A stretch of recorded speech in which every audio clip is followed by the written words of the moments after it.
Dan agama lain juga demikian.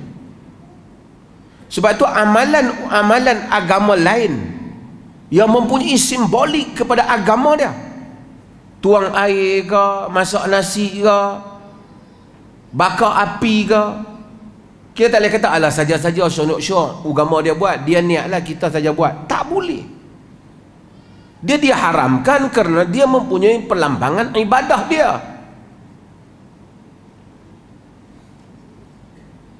Ini adalah ibadah kita.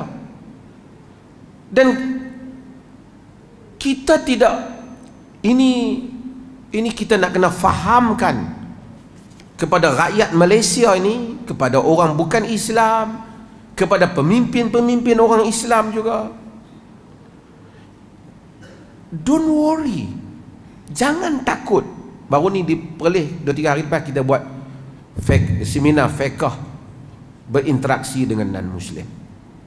Saya sebut dah, jangan takut. Orang Islam ni dia tak akan menyerang orang bukan Islam, menzalimi mereka, ganas pada mereka. Dia tak akan buat itu semua.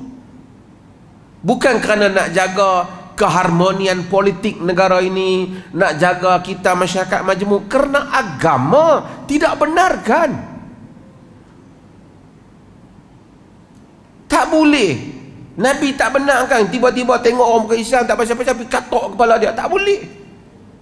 Dia berniaga, kita pergi ambil barang dia, tak pasal-pasal. Tak boleh. Kita disuruh bermuamalat dengan baik. Saya sebut baru ni, hatta apabila Allah menyuruh Musa dan Harun pergi kepada Fir'aun, izhaba ila Fir'aun innahu tagha faqula lahu qawlan layyina la'allahu yatadhakkaru aw yakhsha.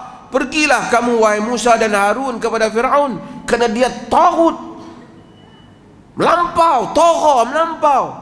Katakanlah dia dengan perkataan yang baik, perkataan yang lunak. Mudah-mudahan dia takut, mudah-mudahan dia ingat dan dia takut. Allah bagi tahu dah jahat ni, tapi ada cara berinteraksi. Tapi itu tidak menjadikan Musa menyatakan Firaun pun cara dia pun betul juga, cara kita pun betul juga. Dah. Takut. Cuma berinteraksi dengan cara yang baik, that's all. Kita tak mengiktiraf, kufur tetap kufur. Sebab itu apabila Allah menyebut tentang para anbiya, Allah sebut supaya kita jelas. Allah sebut dalam surah Baqarah, qulu amanna billah wa ma unzila ilaina wa ma unzila ila Ibrahim wa Ismail wa Ishaq wa Yaqub wal asbab wa ma utiya Musa wa Isa wa ma utiya an-nabiyyuna min rabbihim la nufarriqu baina ahadin minhum wa nahnu lahu muslimun fa in amanu bimithli ma amantum bihi faqad ihtadaw wa in tawallaw fa innama hum fi shiqaq fasayakfikahumullah wa huwas samiul alim. Qulu amanna billah, katakanlah kami beriman dengan Allah.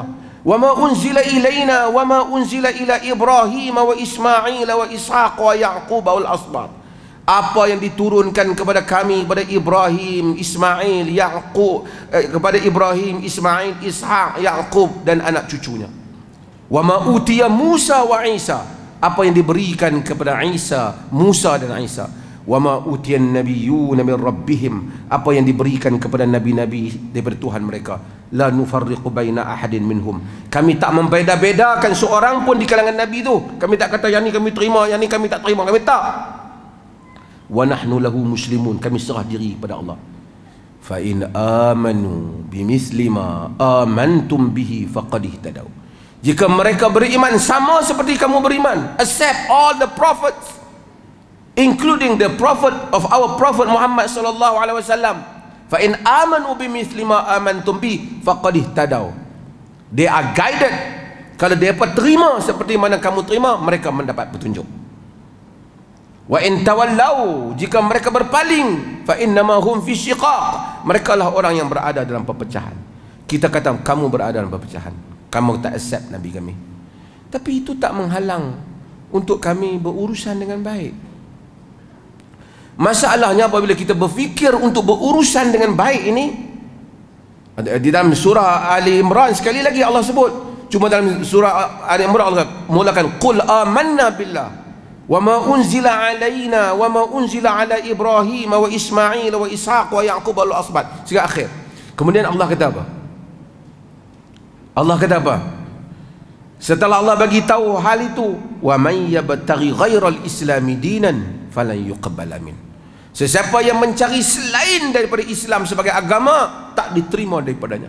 Setelah Allah buat kenyataan yang sama dengan kenyataan ayat dalam surah Al-Baqarah. Wa huwa fil akhirati minal khasirin. Di akhirat mereka termasuk di kalangan orang yang rugi. Di akhirat kamu termasuk di kalangan orang rugi. Itu keyakinan dan i'tiqad kami. Amalan kamu adalah sesat dan kufur. Tapi kami berurusan dengan kamu dengan baik. Kami jumpa kamu sakit, kami tolong.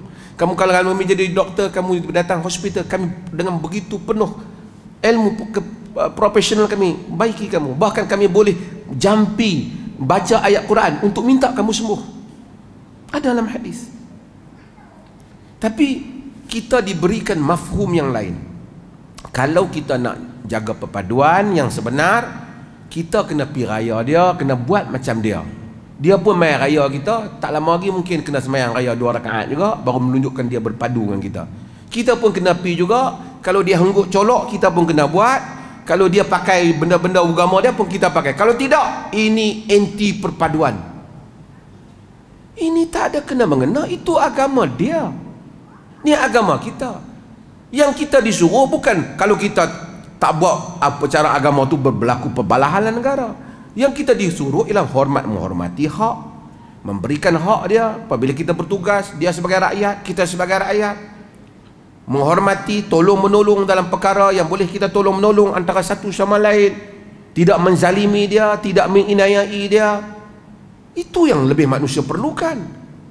Kita tak mau satu orang main hari raya kita dia main ketupat kita dia buat, tapi hak kita dia tak benarkan. Kita tak mau. Pemimpin-pemimpin politik juga sama. Kamu kena fahamkan mafhum ini. Kalau kamu dijemput untuk dipergi, kamu bagi tahu saya sebagai pemimpin politik saya boleh pergi untuk bagi ucapan umum, tapi saya tak boleh buat upacara agama. Tak apalah, polis bertugas, dia pergilah ada upacara agama, bukan dia pergi buat upacara, dia nak jagalah kok siapa buat jenayah, kau nak kena tengok. Doktor boleh pergi tengok kok ada orang jatuh sakit pingsan kau, walaupun dia dok tengah belarang agama dia pingsan, boleh tak doktor Islam pergi bagi ubat? Boleh lah, itu profesional perubatan, bukan ritual ibadat. Pemimpin boleh tak pergi dalam konteks nak bagi nasihat, bagi panduan supaya hidup dalam negara ini berdisiplin? Tak apalah, tak payahlah pergi buat upacara agama. Dan pihak pejabat, pemimpin politik mestilah memaklumkan kepada penganjur bahawasanya pemimpin kami ni orang Islam, dia tak boleh buat yang ni. Dia pergi berucap tuan-tuan semua selamat, supaya tuan-tuan semua dalam keadaan aman sejahtera, jaga perpaduan dalam negara ni, kami orang Islam hormati. Cakap dengan mulia, cukuplah sebagai pemimpin. Takkan you mau pemimpin tu pergi jadi agama you pula, you tahu dia bukan agama you. Misunderstanding kepada maksud perpaduan ataupun maksud bagaimana berinteraksi dengan non-Muslim. Nah, interaksi saya nak kena pergi buat upacara dia. Kita hormat pada ibu bapa kita yang bukan Muslim. Kalau kita bawa Muslim, kita bawa dia pergi hospital, kita bagi dia sakit, kita jaga, kita bagi duit untuk makan dia. Itu cara wasahib huma fid dunya ma'rufa, berbuat baik pada mereka dalam urusan dunia. Bukan saya kerana mak saya ni dia nak sembah berhala, saya pun sembah dia nak. Itu agama tak suruh. Wa in jahadaka ala an tusyrika bi ma laysa laka bi ilm fala tuti'huma wa sahibhuma fid dunya ma'rufa. Jika mereka bersungguh-sungguh supaya kamu mensyirikkan aku dalam perkara yang kamu tidak ada ilmu mengenainya, jangan kamu taat pada mereka. Wa sahibhuma fid dunya ma'rufa, tapi berbuat baiklah kepada mereka dalam urusan dunia. Islam dia datang memberikan kepahaman yang betul dan tindakan yang betul. Manusia dia nak ini semua decoration, hiasan, kosmetik yang tidak memberi apa-apa makna. Tapi Islam pergi kepada usul kebaikan manusia, hubungan yang baik. Bukan awak amal agama saya agama agama awak.